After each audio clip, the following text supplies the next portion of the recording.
Hey guys, so for this video I've came up with one passive ability for every single brawler in the game. Let's dive right in. First up we have Shelly. Shelly is okay in the current meta, but she's definitely fallen off since a lot of bushy maps were removed this season.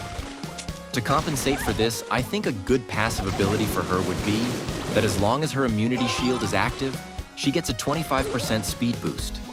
This could help her get out of spawn camp situations and maybe make her a bit more relevant in ranked again. Moving on to the rare brawlers, let's start with Nita. I've come up with a trait that essentially gives Bruce a vision gear. Specifically, this brawler's pet reveals enemies for 2 seconds after dealing damage to them. This should give Nita some additional strategic advantage and makes Bruce a bit more threatening. Next up is Colt. Colt's trait allows him to fully reload one ammo slot if all shots hit an enemy. This rewards precise aiming and keeps his firepower consistent. Now for Poco, I have a little bit of a weird idea. So even though most Brawl Stars players treat Poco as a damage dealer, he's technically a support brawler. I think Supercell should give him some movement ability so that it's easier for Poco to reach his teammates in need or escape from assassins. Here's my idea. This brawler is able to climb over walls that are 1 tile wide. Barley players should absolutely not be on their own, because Barley is very vulnerable in close combat. And oftentimes, as a Barley player, you really want to stay near your teammates, but they simply don't want to stay near you.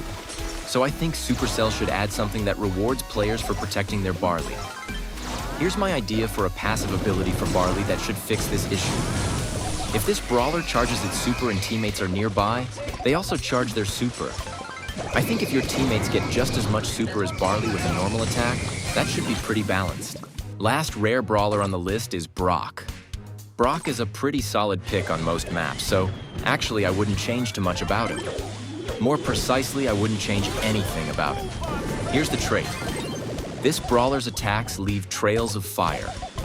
By making this ability of Brock a trait, it would make it possible for Supercell to give this ability to new brawlers or already existing ones. Just imagine Colt's shots leaving trails of fire, wouldn't that be sick? Now let's move on to the super rare brawlers, starting with Penny. Penny struggles a lot in the current meta. On many tier lists, players put her in F tier. One reason for this is that her turret is simply not good and gets destroyed too easily by many brawlers. In order to make Penny great again, Supercell should consider giving her the following trait. This brawler's pet slows down enemies close to it. Imagine a buzz-like circle around Penny's turret in which enemies get significantly slowed down. Can you still remember when Supercell gave Kit a game mode specific star power? So why not give another brawler a game mode specific trait, am I right? Since Carl has that minor look, I think this passive ability would suit him. If this brawler kills an enemy in gem grab, then the gems are instantly transferred to it. You know this moment when you're just trying to chill with 8-bit, but then some thrower annoys you the whole game and you can't even do anything about it? I'm here to help with a very interesting trait idea. This brawler spawns a tiny robot that fights for it every 10 seconds. Did you know that Gus is actually a support brawler? The thing is, no Gus player will ever try to give a teammate his super because it's really hard to hit. Supercell should do something about that. How about this passive ability that rewards Gus players that at least try to support their teammates? If this brawler misses its super, it will get 50% of its super back. For Gus, this means that he would need 2 shots less for his next super if he misses it. Jessie has been really good and ranked for a long time. One of the only negative things about her is her turret's health, in my opinion. Supercell already tried to fix that with a star power that allows her to heal it with her normal attacks.